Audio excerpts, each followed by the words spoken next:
ॐ अज्ञानतिमिरान्धस्य ज्ञानञ्जनशलाकया चक्षुरुन्मीलितं येन तस्मै श्रीगुरुवे नमः।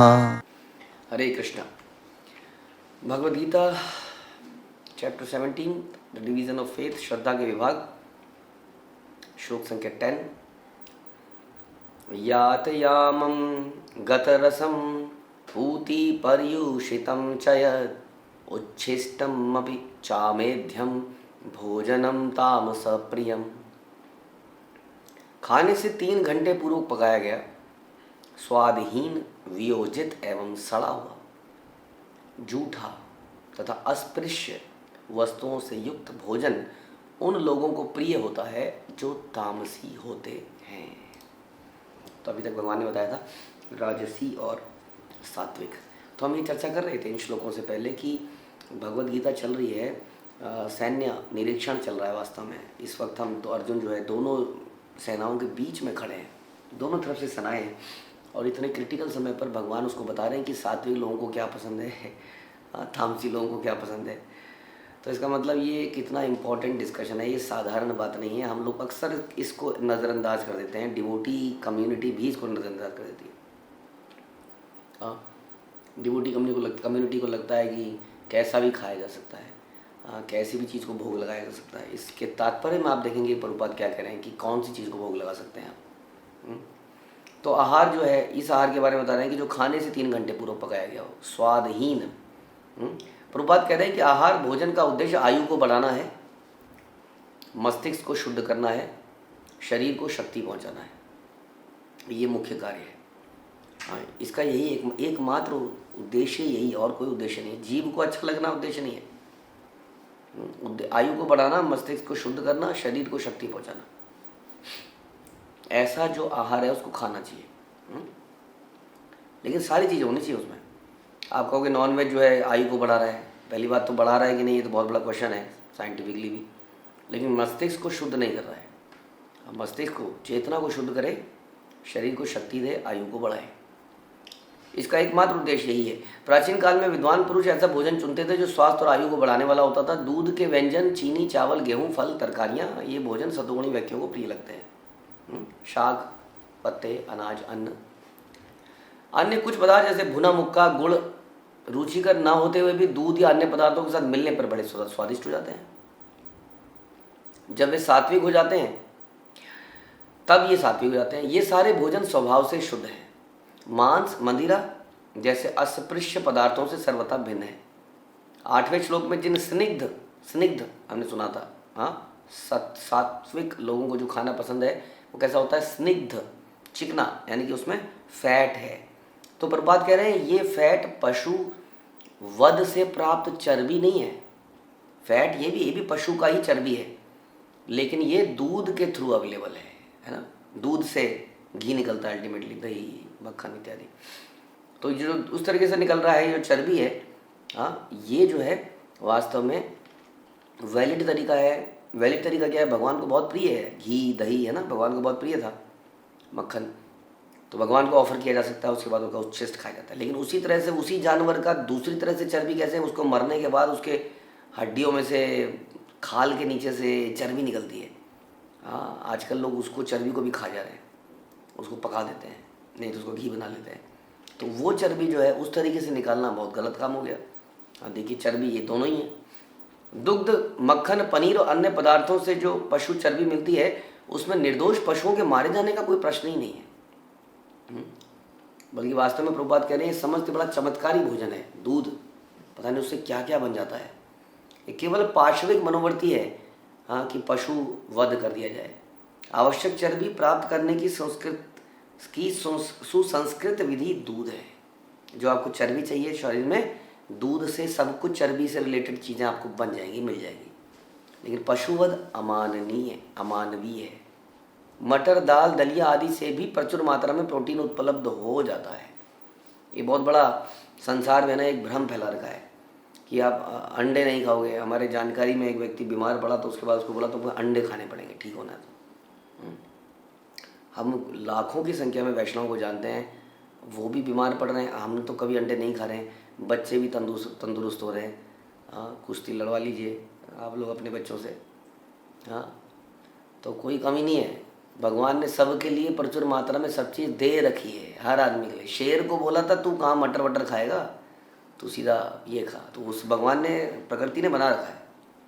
शेर के लिए क्या बनाया, हमारे लिए क्या बनाया, हमें समझना चाहिए उसको। बायोलॉजिकली भी आजकल सारे साइंटिस्ट भी इस बात को कंफर्म कर रहे हैं कि बायोलॉजिकली हमारी बॉडी नॉन वेजिटेरियन खाने के लिए नहीं बनी है। इसके बहुत सारे वैलिड साइंटिफिक तथ्य हैं, उस चीज़ को आज हम चर्चा नहीं करेंगे। लेकिन मुख्य बात यह है कि प्रकृति ने जो हमारे लिए बनाया है उसी के अनुसार हमें वही खाना चाहिए। हाँ, नहीं तो क्या होगा, प्रकृति का उल्लंघन जब भी मनुष्य करता है वो शॉर्ट टर्म में उसको बेनिफिट दिखता है, लेकिन लॉन्ग टर्म में वो बेनिफिट नहीं है। आदमी को बाद में पता चलता है कि इससे कितना बड़े अनर्थ हो गए। कई लोग डायरेक्टली प्रोटीन खा रहे हैं, हाँ, और एकदम से जिम जाते हैं, प्रोटीन खाते हैं। ये जो इसके जो साइड इफ़ेक्ट्स हैं, नुकसान है जो इससे होने वाले, वो कई सालों में जाके हमें समझ में आएगा। तब इस पर बैन लगेगा, फिर उसका एक ऑल्टरनेटिव आएगा, जी इसमें वो समस्या नहीं है, फिर कई सालों में उसमें। इसलिए जो प्रकृति ने हमें नेचुरली दी है चीज़ें, उनको उसी तरीके से खाना चाहिए, उसी तरह से उगाना भी चाहिए। इसलिए प्राकृतिक खेती बड़ी इंपॉर्टेंट है। हम लोग अप्राकृतिक तरीके से उगा रहे हैं, जैसे कि केमिकल डाल के ज़मीन में पैदावार बढ़ा देना, गाय को इंजेक्शन लगा के उसका दूध बढ़ा देना, किसी घिए के अंदर इंजेक्शन लगा लगा के घिए बड़े पैदा कर देना। हाँ, 20 फुट का गन्ना पैदा कर दिया आपने, ये कोई बड़ी चीज़ नहीं है। आपको हर चीज़ को प्राकृतिक तरीके से ही करना चाहिए, क्योंकि जैसे ही आप प्रकृति में हस्तक्षेप करेंगे, हमें आइडिया नहीं है इतना, हमारी नॉलेज बड़ी कम है, हमारी बुद्धि बहुत छोटी है, हमें मालूम ही नहीं है कि संसार बना कैसे है। छोटा मोटा बॉटनिकल कुछ रिसर्च चल रही है, कुछ लोग कहीं कुछ रिसर्च कर रहे हैं, उससे कुछ कुछ निकल आता है, लेकिन हम जानते नहीं कि उसका प्रभाव क्या पड़ेगा। बहुत ही भयंकर प्रभाव पड़ते हैं कई बार प्रकृति के साथ खिलवाड़ करने से, है ना। कितनी ऐसी पिक्चरें बनाई हैं इंसान ने भी, कि इंसान ने क्या किया, किसी मकड़ी से कहीं से कुछ इंजेक्शन लिया, अपने शरीर में डालना शुरू किया, देखें क्या होता है। देखता वो आदमी बंदर बन गया, बहुत बड़ा बनमानुष सा बन गया, खूंखार दरिंदा बन गया। किसी ने Godzilla and all those things, क्या क्या हो गया। जब भी आदमी छेड़ाखानी करता है तो उसके भयंकर परिणाम होते हैं। इसलिए प्रकृति, क्योंकि हम जानते नहीं हैं, भगवान की शक्ति है, जैसी भगवान ने बनाई है चीज़ें उनको वैसा ही होने दीजिए। प्रकृति में जितना आप नेचुरल रहेंगे उतना शरीर चेतना सब कुछ शुद्ध होगी, ये बिल्कुल पक्की बात है। जितना आप आर्टिफिशियल करेंगे उतना चेतना भी खराब होगी और शरीर भी खराब होगा। मे बी शॉर्ट टर्म में हम सांड जैसे, गैंडे जैसे बन जाएं, but that is not the purpose. स्वस्थ रहना बड़ा ज़रूरी है।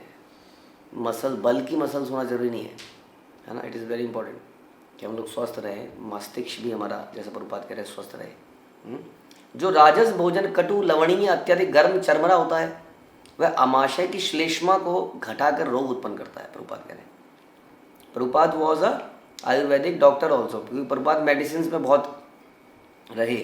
प्रभुपाद की अपनी मेडिसिन की फैक्ट्री थी, प्रभुपाद ने मेडिसिन की ट्रेडिंग करी, बहुत कुछ किया मेडिसिन, आयुर्वेदिक मेडिसिन का, तो काफ़ी जानकारी उनको थी इस लाइन में। तो बता रहे हैं कि ये इस तरह का जो खाना है राजसी, बहुत कट्ठा खट्टा लवणीय है, बहुत चटपटा गर्म, वो क्या है, अमाशय की श्लेष्मा को घटाकर रोग उत्पन्न करता है। तामसी भोजन अनिवार्यतः बासी होता है। आजकल के खाने सारे बासी हैं। जैसे कि हमारे घरों में एक और समस्या है, फ्रिज। आपको फ्रिज को दूध इत्यादि चीज़ों को रखने के लिए यूज़ करना चाहिए कायदे से। दूध भी अब कोशिश करो दूध आए तो बासी दूध बहुत ज़्यादा ना हो। आपको मालूम है कि गाय का दूध अगर आप तुरंत निकाल के बिना उबाले भगवान को ऑफर करके पी जाएं तो बहुत ही बढ़िया होता है। किसी को आदमी को बोलो तो कहता है ये तो अनहाइजीनिक है, मतलब गाय के पेट के अंदर से निकल रहा है, पी क्यों रहे हो फिर, कहाँ से अनहाइजीनिक हुआ हो। तुम्हारे प्लास्टिक के बकेट्स में, तुम्हारे वातावरण में आके वो ज़रूर गंदा हो जाता है। उसके बाद हम उसको उबाल के उसके अंदर के सारे गुण ख़त्म कर देते हैं। चीज़ों को उबाल के एक बार उबाला, 2 बार उबाला, 3 बार उबाला। तो कोशिश करें घरों में फ्रिज का यूसेज में भी आप सिर्फ सब्जियों को, फलों को फ्रेश रहने के लिए कर लें। Considering the condition we are in, कि हम ताज़े फलों को तोड़ के नहीं खा सकते हैं, तो फिर this is the only option. But पकाया हुआ खाना यदि आप फ्रिज में रखते हैं तो वो एसिडिक हो जाता है, उससे बड़ा रोग पैदा होते हैं, बहुत सारे रोग पैदा होते हैं। अगर आपने अच्छा खाना भी बनाया है, अगर वो फ्रिज में रख दिया आपने, तो वो एसिडिक हो जाता है और बहुत सारी फिर जब खाएंगे तो एसिडिटी पैदा करता है। लेकिन आजकल तो कल्चर है, आप बाहर के कंट्रीज़ में जाएंगे वहाँ पर फ्रिज में रख देंगे वो, और पूरे हफ्ते खाएंगे। वो संडे को बनाते हैं और पूरा हफ्ता उसको खाते हैं। दिस अ कल्चर देयर, कि टाइम ही नहीं है ज़िंदगी में। हाँ, तो ये इसको तामसी खाना कहते हैं। ये सही नहीं है, शरीर के लिए, चेतना के लिए, किसी के लिए सही नहीं है। हाँ, इस तरह से बनाया हुआ खाने को भोग भी नहीं लगाना चाहिए। लेकिन प्रभुपाद यहाँ पर कह रहे हैं कि यदि आपने भोग लगा दिया और उसको वो बासी हो गया तो उसको खाया जा सकता है, प्रोवाइडेड कि हमारी चेतना ऐसी हो। माना खाने में बदबू आ रही है और भोग लगा हुआ है, क्या करा जाए? तो जब तक हमारी चेतना इतनी दिव्य नहीं है रघुनाथ दास गोस्वामी जैसी, तो हमें उसको भी नहीं खाना चाहिए। कोशिश करनी चाहिए कि ऐसा हो ही ना, है ना, बासी ही ना हो, बर्बाद ही ना हो। क्योंकि बासी खाना, हमारी इतनी चेतना इतनी शुद्ध नहीं है, फिर हमें उसके बाद कुछ अगर हो गया तो फिर हम दोष दिखाएंगे, देखो जी मैंने तो ऑफर्ड खाया था फिर भी ऐसा हो गया, राइट। तो इसलिए बिगड़ने के कारण उसमें दुर्गंध आती है, जिससे तामसी लोग बड़े खुश हो जाते हैं, बदबू से खुश हो जाते हैं। हाँ, आप देखेंगे कि वो बदबू जो है उनको बड़ी प्रिय है। एक सात्विक व्यक्ति ऐसी बदबू में जी नहीं सकता है, एक तामसी व्यक्ति उस बदबू को खुशबू आ रही है, जैसे कि अंडे की बदबू है, मांस की बदबू है, मछलियों की बदबू है। मछलियों के बाजार में यदि आप कभी जाएंगे तो आप रह नहीं सकते हैं वहाँ पर, लेकिन आप देखेंगे वहाँ पर आराम से रेडी लग रही है, लोग आ रहे हैं, खरीद रहे हैं, जा रहे हैं, एज इफ कि उनकी नाक में कोई फिल्टर लगा हुआ है। फिल्टर कोई नहीं लगा हुआ उनकी नाक में, लेकिन दे आर हैबिचुअल, क्योंकि वो उसी बदबू में जीते हैं। हाँ, उनको बदबू नहीं आती। तो इस प्रकार से हमारी चेतना भी बदबूदार हो जाती है। ये तामसी खाना है। अब लहसुन प्याज में देखिए कितनी बदबू है। हाँ, आप कहीं बॉडी में लहसुन लगाइए आप, उसके बाद बदबू ही बदबू रहती है। तो ये सब चीज़ें जो हैं ये तामसी लोगों को प्राय आकृष्ट होते हैं। कोई बात नहीं, हम सब भी तामसी ही हो सकते हैं। हाँ, लेकिन धीरे धीरे हमें इसको, चेतना को जगाना चाहिए, धीरे धीरे इनको सात्विक खाने पर आना चाहिए। और जब उच्छिष्ट की बात करें, उच्छिष्ट खाना चाहिए यानी कि झूठा खाने का बड़ा प्रचलन है ना। अब झूठे खाने में दोनों विचार है। यहाँ पर तो बताया जो तामसी खाना है वो झूठा नहीं खाना चाहिए। यहाँ पर बताया भगवान ने कि झूठा खाना कभी नहीं खाना चाहिए। लेकिन यदि किसी साधु ने खाया हो, प्रभुपाद कह रहे हैं कि झूठा भोजन उसी अवस्था में किया जा सकता है जब उस भोजन का एक अंश हो जो भगवान को अर्पित किया जा चुका है, यानी कि भगवान का झूठा हो या किसी साधु पुरुष का झूठा हो, विशेष रूप से गुरु द्वारा ग्रहण किया जा चुका हो। अन्यथा ऐसा झूठा भोजन तामसी होता है। समझ में आया? और वो संदूषण या रोग को बढ़ाने वाला है। देखिए क्या होता है कि हर व्यक्ति के सलाइवा में कुछ ना कुछ होता है ना, कुछ बैक्टीरिया जो कि उसकी बॉडी उसको झेलती है। उसकी बॉडी को पता है कि मेरे अंदर ये समस्या है, लेकिन उसका सलाइवा किसी दूसरी की बॉडी में जाके कैसा रिएक्ट करेगा you never know, technically speaking तो समस्या है। लेकिन अगेन ये सारी समस्याओं के ऊपर अध्यात्म है और कृष्ण भावनामृत है। अगर कृष्ण भावनामृत में हम खाते हैं तो फिर वो हमारी साधु पुरुष गुरु भगवान द्वारा झूठा, तो वो जो झूठा है वो हमारी चेतना को शुद्ध करता है। तो वहाँ पर फिर ये सारे एक्सेप्शन, ये लॉ चलते नहीं है वहाँ पर, बासी होने का, झूठा होने का। इस प्रकार से बता रहे हैं। अदरवाइज़ हमें झूठा नहीं खाना चाहिए। हम ऑफिस में जाते हैं, इधर उधर जाते हैं, हम टिफ़िन खोल के बैठ जाते हैं, कोई किसी के टिफ़िन में हाथ मारता है, कोई किसी के टिफ़िन में हाथ मारता है, ये इसको तमोगुणी खाना बताया जा रहा है। कई बार हम बच्चों का झूठा मूठा निकाला हुआ मुँह से वो खा जाते हैं। हमें बच्चों का भी नहीं खाना चाहिए, वो ठीक नहीं है। बच्चों का दोनों तरीके से ठीक नहीं है। एक तो झूठा, दूसरा बच्चे आपका झूठा खा सकते हैं, है ना, आपको उनका झूठा नहीं खाना चाहिए। क्योंकि चेतना के जरिए हो सकता है कि आपका बच्चा ज़्यादा चेतना में बड़ा हो, बट संसार के नियम के अनुसार अगर हम समझें कि वो भी बच्चा है, बच्चे को हमसे कृष्ण चेतना चाहिए। हम बच्चे की कृष्ण चेतना को लूटते नहीं हैं, हम उसको देते हैं क्योंकि अभी वो छोटा है। इसलिए वैष्णव तरीके से हम उसे दे सकते हैं, लेकिन उसका ना खाएं तो अच्छा है उसका झूठा। हाँ, लेकिन यदि कई बार कोई भक्त बड़ा ही उन्नत भक्त है, अगर ये सोच के आप ले रहे हैं कि मैं इसका दास हूँ इस बच्चे का, then it's a different thing. But generally speaking हाँ, झूठे खाने के ऊपर ये बताया गया। सर्वोत्तम भोजन तो भगवान को समर्पित भोजन का उच्छिष्ट है। सर्वोत्तम भोजन यही है। भगवद्गीता में परमेश्वर कहते हैं कि तरकारियाँ, आटे, दूध की बनी वस्तुएं भक्तिपूर्वक भेंट की जाए भगवान को। हाँ, निसंदेह भक्ति तथा प्रेम ही प्रमुख वस्तुएं हैं जिन्हें भगवान स्वीकार करते हैं। लेकिन इसका भी उल्लेख है कि प्रसादम को एक विशेष विधि से बनाया जाए। अब ध्यान से पढ़िए, इसको सुनिए। इसका उल्लेख है कि प्रसादम को एक विशेष विधि से बनाया जाए। कोई भी भोजन जो शास्त्रीय ढंग से तैयार किया गया है और भगवान को अर्पित किया जाए, ग्रहण किया जा सकता है। समझ में आया? चाहे वो कितने ही घंटे पूरा पहले क्यों ना बनाया हो, ऐसा भोजन दिव्य है। यानी कि कौन सा भोजन अर्पित किया जा सकता है? जो शास्त्रीय ढंग से तैयार किया जाए और फिर भगवान को अर्पित किया। यानी भगवान को अर्पित भोजन शास्त्रीय ढंग से बनाया होना चाहिए। यहाँ पर ये क्वेश्चन आता है कि जो भी हम मार्केट में इधर उधर से खरीद के भगवान को ऑफर करते हैं, क्या वो शास्त्रीय ढंग से बनाया गया है? ये तो प्रभुपाद कह रहे हैं ना लाइन में, हम प्रभुपाद को नहीं मानते, दैट्स अ डिफरेंट थिंग। तो शास्त्रीय ढंग से तैयार किया गया और भगवान को अर्पित किया गया, ग्रहण किया जा सकता है, भले वह कितने ही घंटे पहले क्यों ना बनाया हो।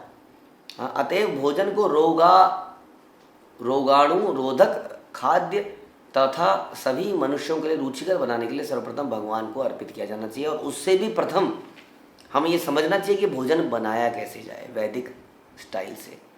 हाँ, वैदिक स्टाइल में बहुत सारे छोटे छोटे छोटे नियम हैं। ऐसा नहीं होना चाहिए कि हमारे बाल खाने में गिर रहे हैं, ऐसा नहीं होना चाहिए कि हम बात करते करते बना रहे हैं और सारा थूक खाने में गिर रहा है।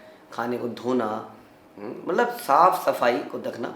हम लोग जब वैदिक स्टाइल से खाना बनाते हैं तो उसको चखते नहीं हैं, क्योंकि हम उसको भगवान को देने वाले हैं, हम झूठा नहीं खिलाते हैं। हम ध्यान रखिए, हम सबूरी नहीं है, इतने भी हमारी भक्ति नहीं हुई सबूरी की तरह। तो हम भगवान को जब देते हैं प्रसाद भोग, तो साथ में नमक की कटोरी दे सकते हैं, नमक कटोरी में थोड़ा नमक डाल के, ताकि अगर कम लगे तो भगवान अपने आप देख लें। लेकिन हम चखते नहीं हैं, बट केयरफुली बनाते हैं और जनरली 99% नमक कम ज़्यादा नहीं होता है। और इस तरह के छोटे छोटे छोटे नियम हैं, क्या चीज़ का कॉम्बिनेशन क्या है हमें समझना पड़ेगा कि हम भगवान को खिलाने जा रहे हैं। सीजनल चीज़ें भगवान को खिलानी चाहिए, अक्सर सीजनल चीज़ें, हाँ, जो उस सीज़न में होती हैं। छोटे छोटे ऐसे बहुत सारे नियम हैं, जैसे हम घी डालते हैं भगवान के खाने में ऊपर से, चावल के ऊपर हम कोरे चावल भगवान को नहीं देते हैं, चावल के ऊपर घी डालना, इत्यादि इत्यादि, ऐसे बहुत सारे नियम हैं। तो पहले हमें ये समझना पड़ेगा। देयरफॉर द क्वेश्चन इज कि जो हम मार्केट से लेते हैं, क्या उसने इतना सब कुछ सोचा है, उस मशीन ने इतना सोचा है बनाने से पहले? बहुत सारे सवाल हैं। तो ये है, खाने का विषय इतना इम्पोर्टेंट है जो भगवद गीता में यहाँ पर लिया जा रहा है, बोला जा रहा है।